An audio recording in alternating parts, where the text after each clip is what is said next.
Welcome back, guys. So you'll see that the kit parts have been primed, and I had thought I'd filmed the priming of the kit parts. However, it would appear that I had the camera on the wrong setting and it just took a photo and I didn't notice that, so I've actually unfortunately missed all the priming of the tracked unit for the M1070, much to my annoyance. However, we are where we are. These things happen in the world of YouTube, and sometimes we all make mistakes, so there we go. Chalk that one up to experience. So, it seems we've primed the kit. We've got a reasonably nice finish on it. We can think about getting the top coat on it. So, top coat, I hear you say, what colours do you use?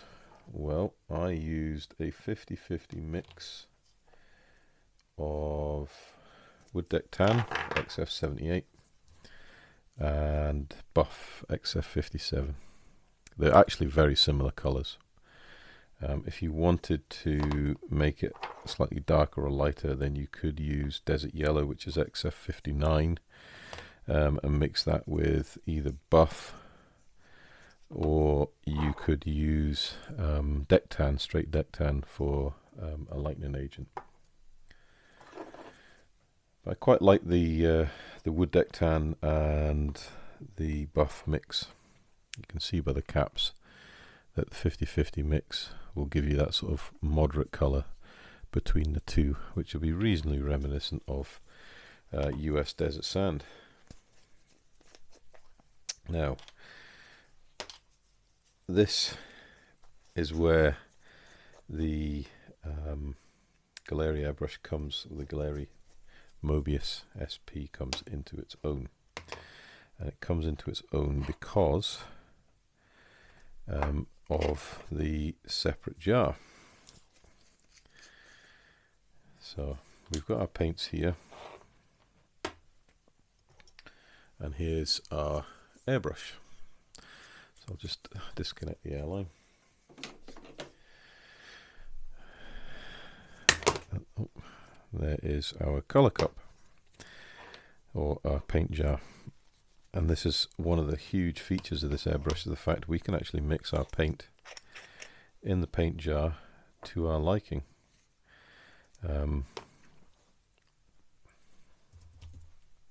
Get my trusty old mixing brush is getting a very trusty, very old, but not very capable anymore. So get a slightly newer one. So first things first, we need to mix our paints. We need to give them a damn good stir up. Now you can thin them 50-50 in the pots, and then pour pre-thin paint. Now some of these paints have been thinned already. This one has already been thinned, so we'll just pop it in there. We can use a little bit of X28 thinners just to help get the last of the pigment out the bottom of the paint pot.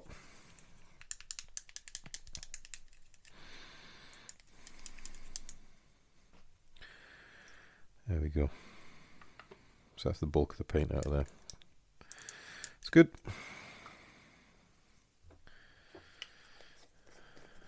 Right. XF57. Tamiya Buff.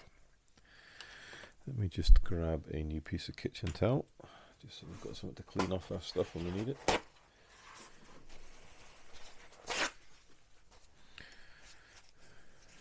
Right, so this one is a reasonably new pot of paint, so it's not been thinned as yet. If it has, it's not been thinned to a huge degree, but I'm not going to thin it in the pot. I will just thin the paint when we get it in the jar. Just trying to make sure I've got the whole paint lifted off the floor of the jar with a brush. You can shake it after that, but we're going to pour it in 50-50. Always wipe around the rim, try and keep it down, the clogging or clumping down to a minimum. There's actually much paint in there. There's a bit of paint in there. Right, so there's our paint. So we've probably got about a third of a jar of paint now. We'll give it a stir. And this is where we're winning straight away, because we're already in a suitable mixing vessel, and we can just touch the paint and watch how it flows down the side of the paint pot. Now this paint is not too far away from where I want it. It needs to be thinned a little bit. It doesn't need much. So we'll come in and we'll just maybe add a quarter of the volume we've got in there of thinness, and give it a stir again.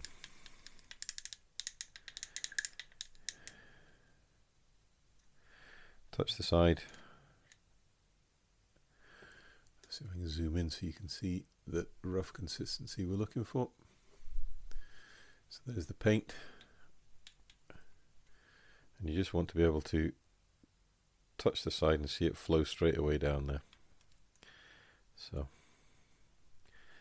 a nice, even, free-flowing consistency.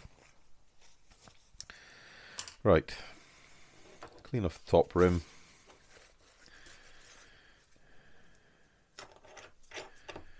That is us ready to go. As with the gravity feed brushes, we need to make sure that the air hole here is clear and free from obstructions. That way, when you're spraying, then as the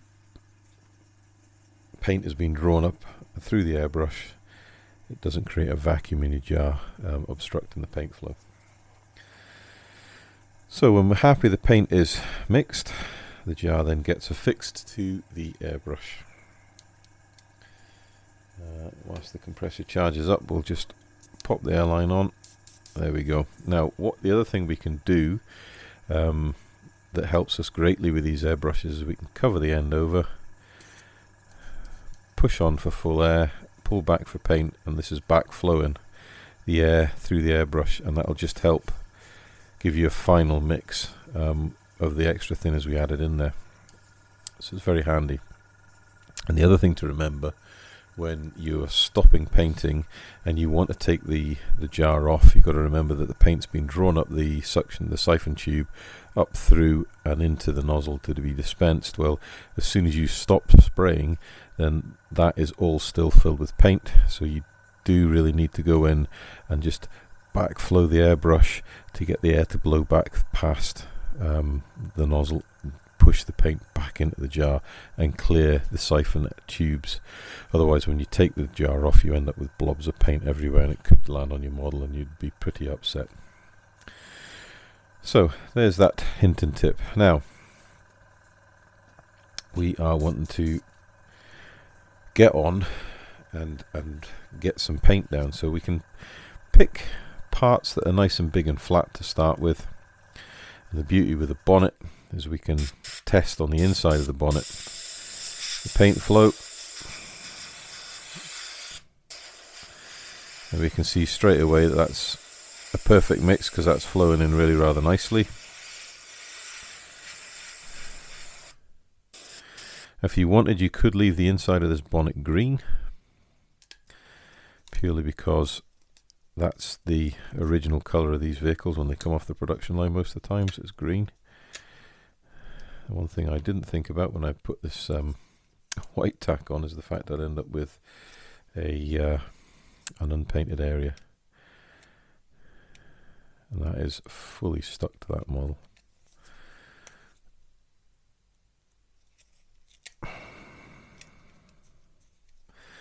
White tack will come away with white tack, so just use the white tack itself to clean up the stuff that's there. Right, so this is our test piece now to see how this airbrush is working. And the one thing I haven't done is I haven't changed the needle and nozzle back to the 0.3mm. We're on the 0.5mm here.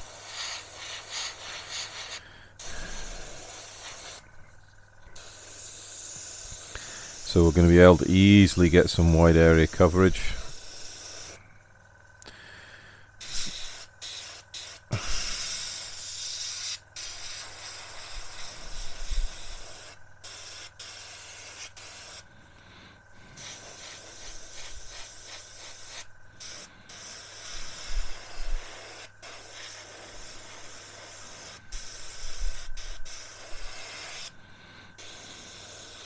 Okay, there's a layer of paint on the inside. Right. I'm thinking I should have changed the needle over on this. Not a problem. We can do it. And again, we can do it because it's a siphon feed. Get this white tack off my glove.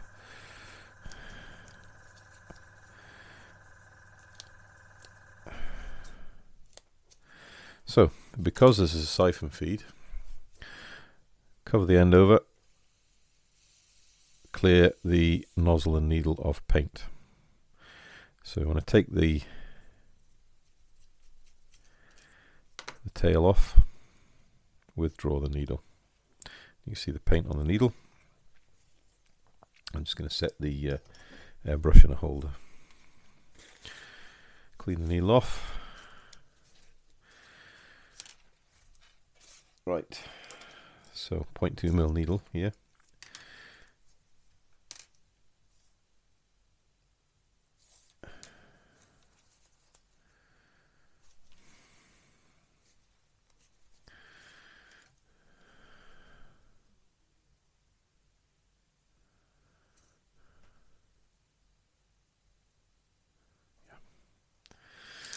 Right, just make sure we have the right needle. So there's the 0.5mm, we'll just put that straight in the tube.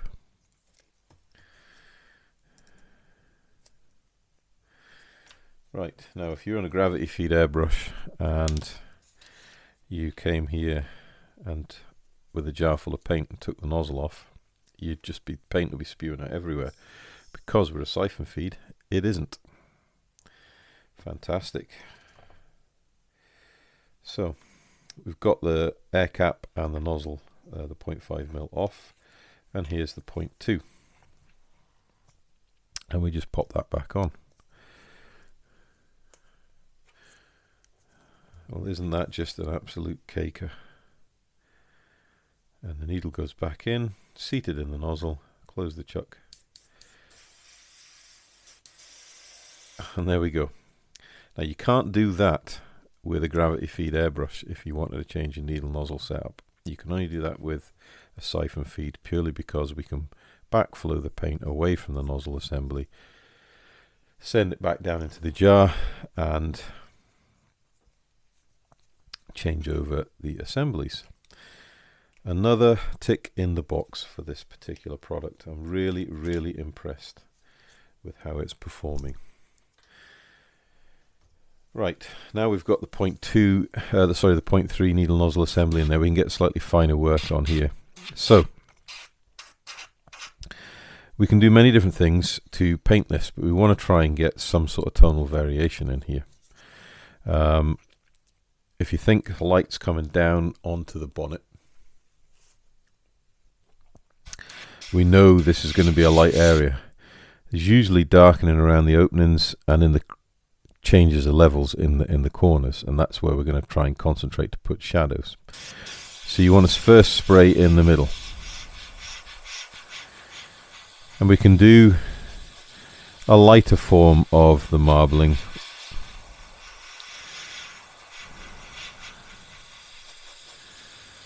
Just gently focusing on the middle of the panels. Slightly bobbly action, so we're getting that little bit of tonal variation and variance in the paint finish.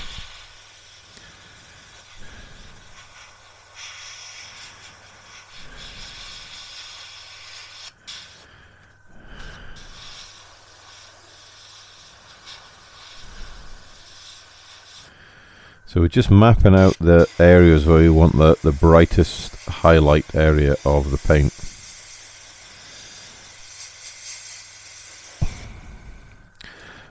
And then along the sides,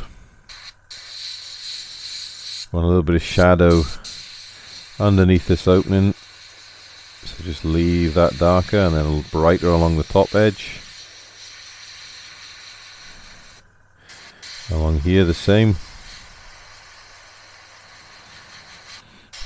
And this is where airbrushes really come into their own. You get the right angle, so you get that concentration of paint along the edge there, and then you fade it down the panel.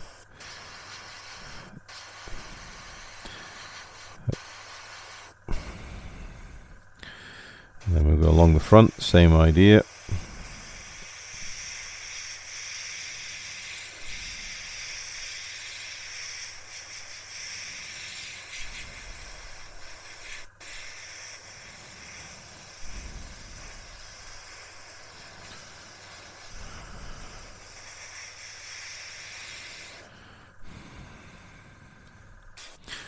And along this side.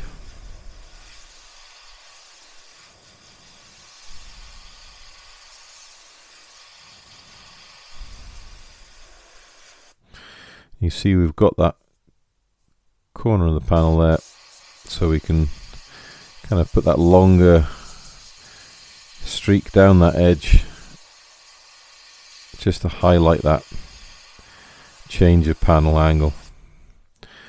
So there we have the bonnet with the sort of first pre-shading colours on. Now we want to come back in, and this is where we can do it a little bit tighter. So slightly closer, we're going to get more concentrated colour, which will help us with the highlight. You can see the airbrush is very, very accurate. Nice sharp spray pattern without too much diffused overspray. And we're just coming in there, mapping that panel.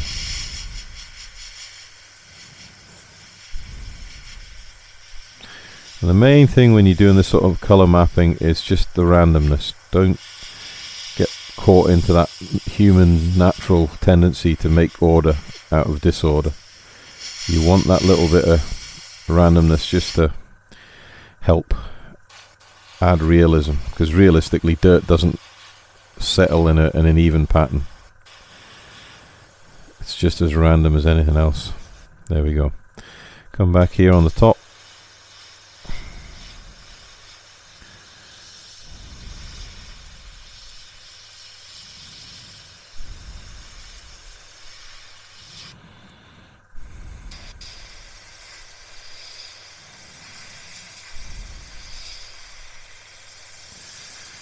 And this is again a really good way of mastering your airbrush control. Paint delivery, paint laydown, color saturation. It's all about fine airbrush trigger control. And this airbrush makes it easy.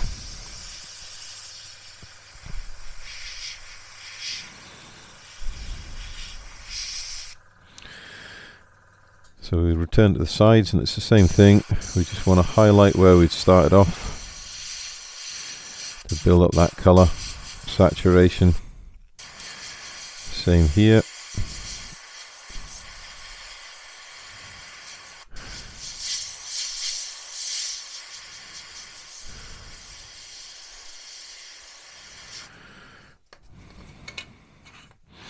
So it really is starting to bring this part to life.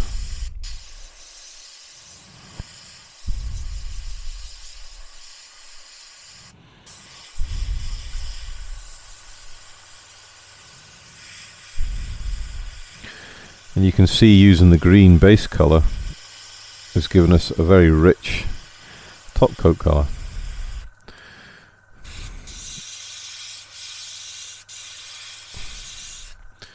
Right, so there's the sort of groundwork for the panel, and it's ready for us now to come in and put that blend coat over the whole lot. So you pull back and then just gently lay down the colour. And this is where the last of the sort of green goes away and it turns into a shadow. And we're 90 degrees to the panel, so we're trying to aid the shadow retaining in the corner joints. If there's any areas we just want a specific touch up, we can lay it down, but all the green's gone. Same here. Just tickle the paint in. Nice, thin, even coat.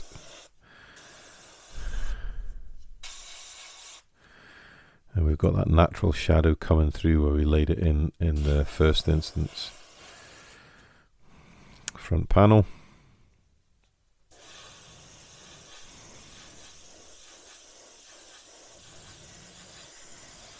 There we go.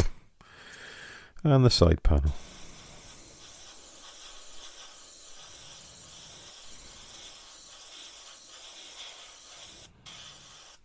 That's it. There is our painted panel. What was that? 3 steps. We've got nice, very subtle shading, mottling, generally a bit of interest there, that when we come back to do some oil or enamel weathering, that's just going to enhance what we've got. So that principle works on everything really. These big parts, the cab, will paint it in the same way. The wheels will paint it in the same way. Now, the winch deck's slightly different in that you don't have bigger, flatter areas to get that mottling built up, but what we can do is we can just pick out individual areas. So tops of hydraulic reservoirs, these winch blocks here and here, we can pick out the sort of winch gearbox areas, and you can see with me holding that kebab stick how easy it is to manipulate the part. I'm going to spray flat areas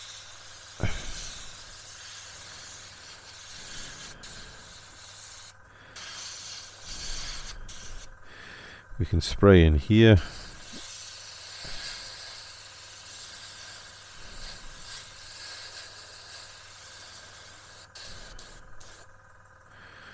And we can spray the winch control levers.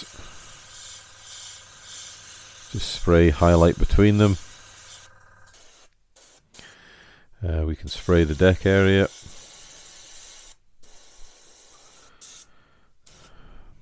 Right, so now what, I hear you say? Well, now we just have to get colour on.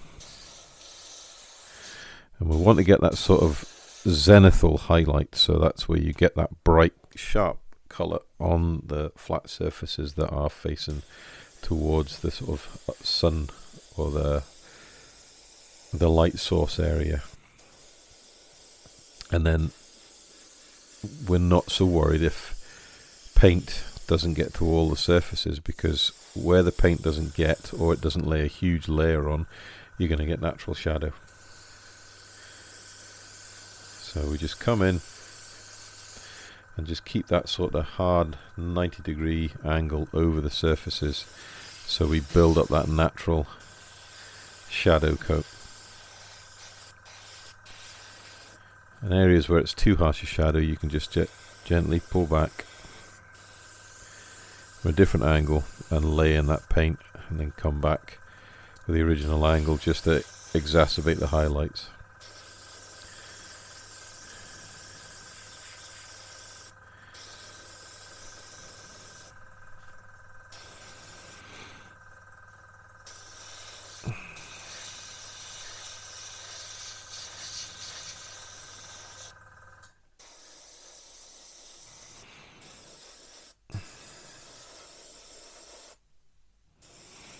So this airbrush is performing absolutely faultlessly. It really is nice.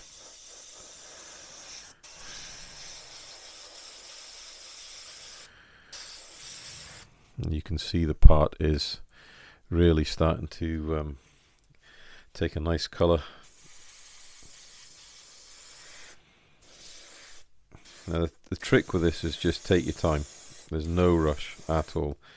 If you rush it, you end up missing bits, and you'll end up with green bits that you didn't see until it's too late. Just taking your time, building up the paint layers to a point that you're happy. You've got enough colour saturation for whatever marking scheme you're going for. and you've got enough color saturation that it will look really nice if you do a bit of weathering.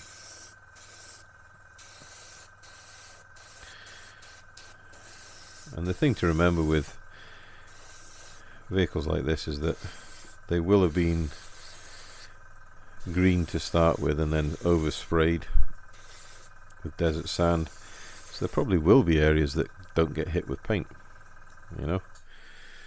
Underneath is a classic.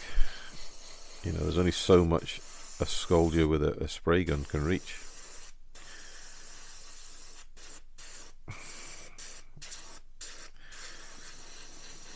So chassis wise, I wouldn't be worried if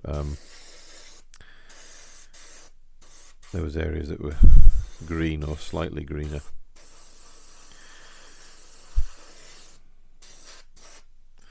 Right, there's the winch deck. Pretty much done, I think, to be honest with you. Nice natural shadows built in.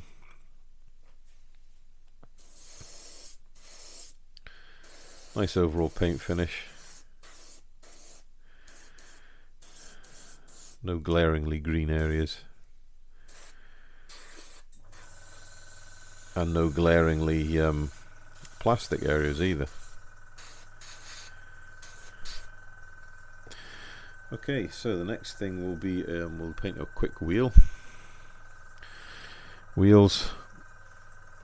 Then there is quite a lot of flat surface on them, so you want to fill that in first.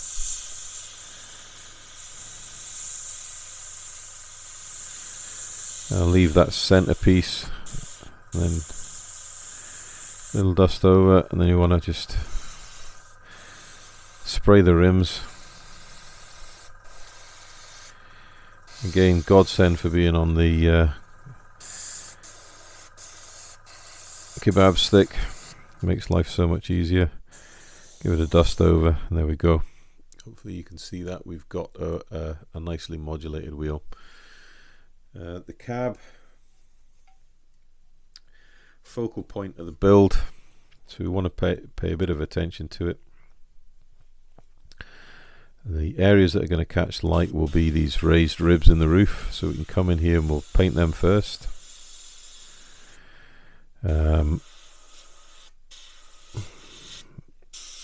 The air conditioning unit is going to be a lot brighter.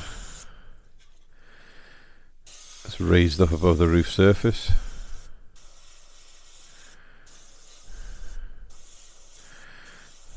Is the old X painting technique. Paint an X on the top. It'll look like the metal's got a little bit of a crease in it to give it strength. Shade it over.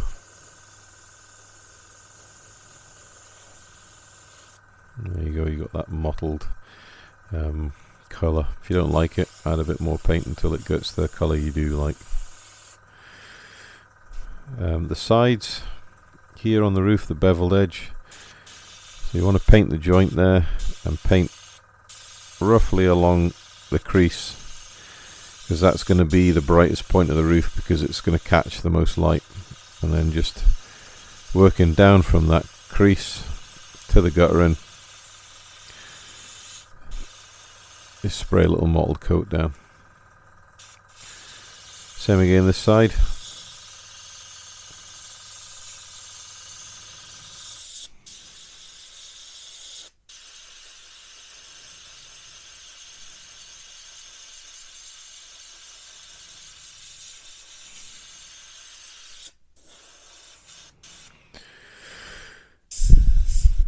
You got some vents here.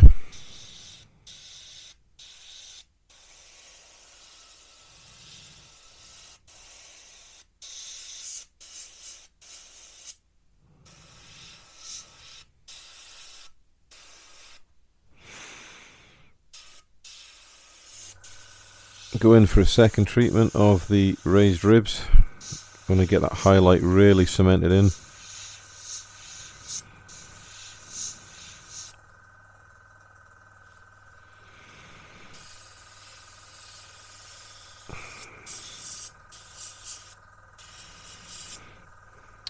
When you've got the highlight in, I'll just zoom in a little bit more.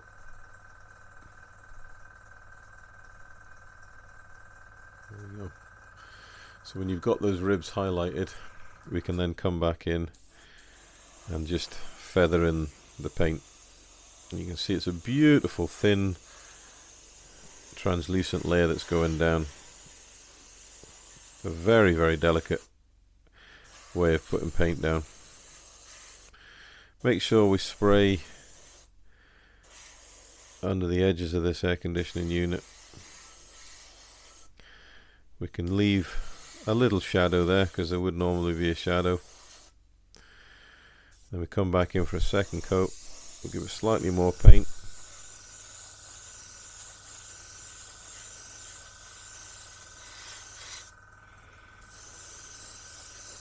Just change the direction of painting. And there's the roof done. When we get the enamel thinners on, or oil wash, whatever we're going to use, that will pop even more. Right, so we've now got the sun visor. We do need to put a little bit of paint underneath because it would have had in real life, but we don't need to put an awful lot because we want to retain that sort of shadow dark recess. Sunlight's going to be coming down this way, so we want to, along here, this is going to be the brightest part, right at the bottom of the windscreen, above where the bonnet is. And then down the edge, the front edge, hard right angle corner, it's going to catch the light.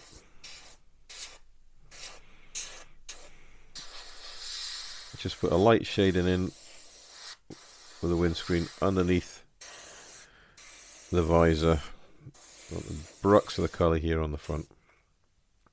Now you're not going to see anything in the engine bay, so we'll just put a little dust in. So we've got that hint of colour there. Moving on to the sides, well, we want to highlight the door frame.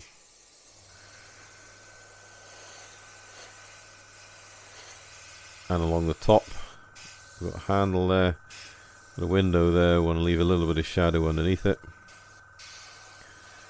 And then we've got these lines of rivets. We may as well highlight them because, you know, if that's reinforcing, then maybe that just slight flex in the body panel of the cab unit where the riveting is. Along the front edge there, step,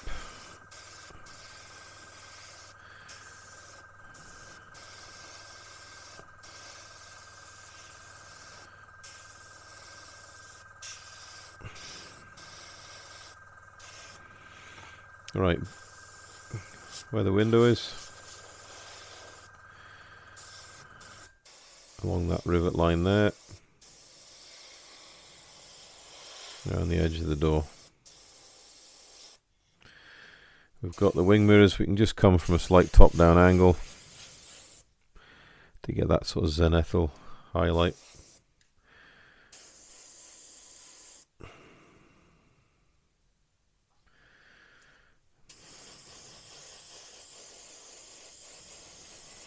And we'll have to come back in with the mirrors anyway to get the reflective coating on them. Right, so now once we've got our highlights established, and we come back in with that blend coat. So that nice fine misty layer.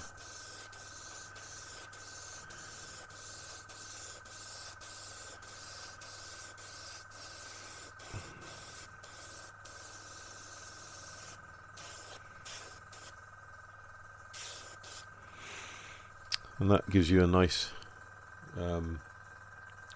tonal finish on the side of the cab.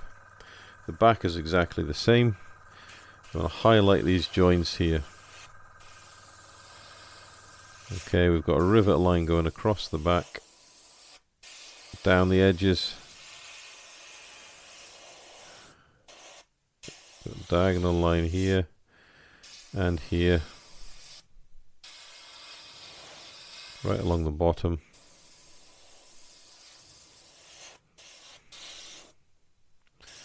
Top edges of these lights and ancillaries.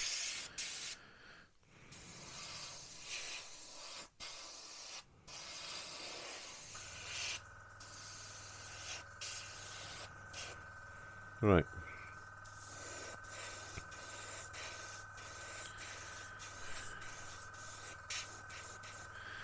So just get that top edge cemented in and then feather it down the back. And same from underneath the window.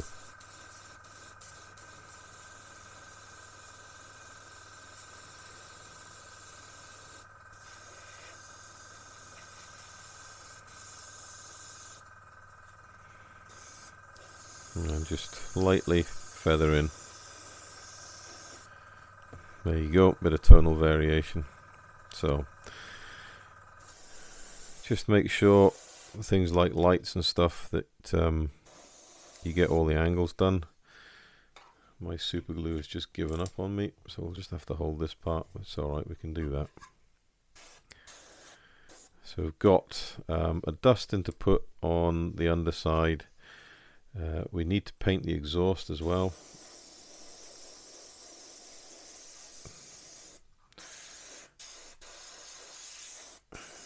And then we need to paint that blanking plate there. It doesn't matter if you get this colour on the exhaust, it's only going to change it anyway.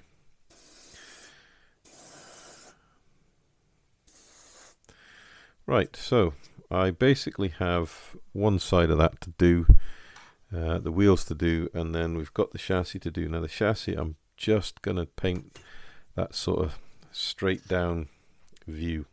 So we catch all the tops of the chassis rails and axles and stuff like that.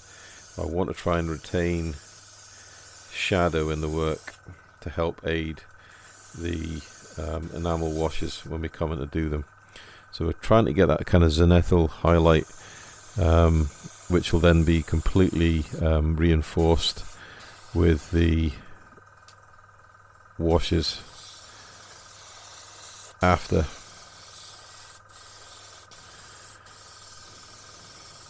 Some of this you're not going to see because it's going to have the trailer unit over it as well. Right, so I'm going to get on and paint the rest of this now that you know how I'm doing the technique. And we'll come back when I'm finished to see the result.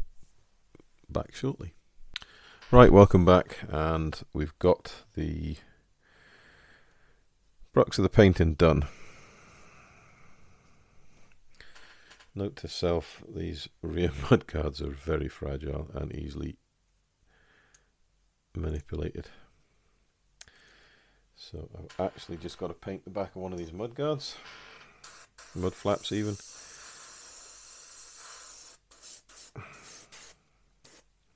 Right, so the chassis, hopefully you can see that I have focused on the top edges. We've got shadows built into some of the components. The paint has hit all the high spots, got that lovely zenithal highlight, and then if we turn it over, we've pretty much mirrored the top on the bottom. We've focused on all the flat edges of the lower surfaces. They'd normally be painted, and then we've just dusted in from different angles, but not really wanting to put down a heavy solid coat because we want that darkness and the richness of the green to show through in the angled areas, joints, areas around nuts, bolts, nut heads, rivet heads, underneath parts on the chassis rail. So we've got that natural shadow built in. Once it's dried for a moment, we can see what the colour's like. We can always come back in where we want to highlight anything up again and just put that nice little sort of highlight coat in there.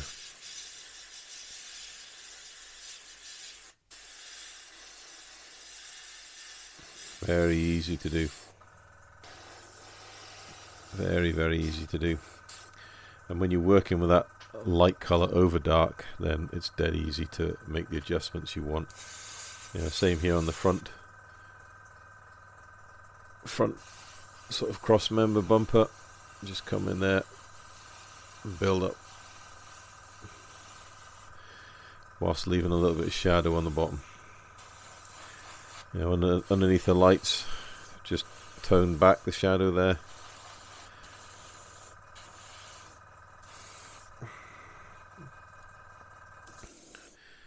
But all in all, that's pretty much all the painting done that we're needing to do, and we can focus on what we could do if we really want, is actually let the paint dry and then give it a coat with semi-gloss varnish, let that cure, and then we've got that nice hard finish that we can then come back in here and use an enamel wash to really make the detail pop. So that's probably what we're going to do.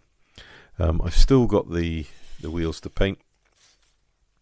I'm just going to do that off camera. You've seen how I approach that.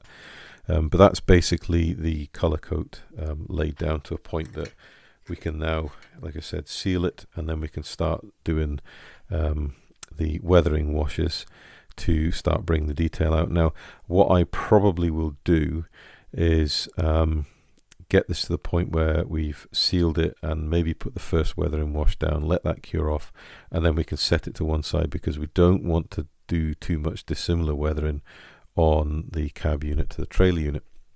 Doesn't really matter about the tank because that's a completely different vehicle, but we want to make sure that the tractor unit and the trailer unit are weathered to a similar degree, because it probably more than likely be staying together as a pair of units for doing the movements. So we're getting to the point we can really push on with this.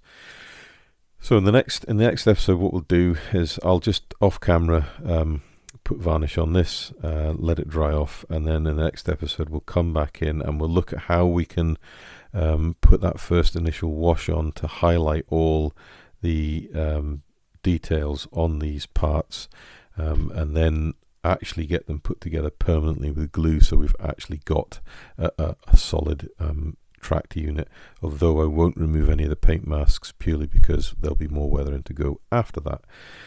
So until next time, guys, if you've got any questions, comments, or general suggestions, please put them down in the comment section below. I really do appreciate everyone that takes the time to put a question in, and I will endeavour to answer every question submitted. If you like the channel and you want to support it, please feel free to subscribe and click the notification bell so you don't miss out on any videos coming up.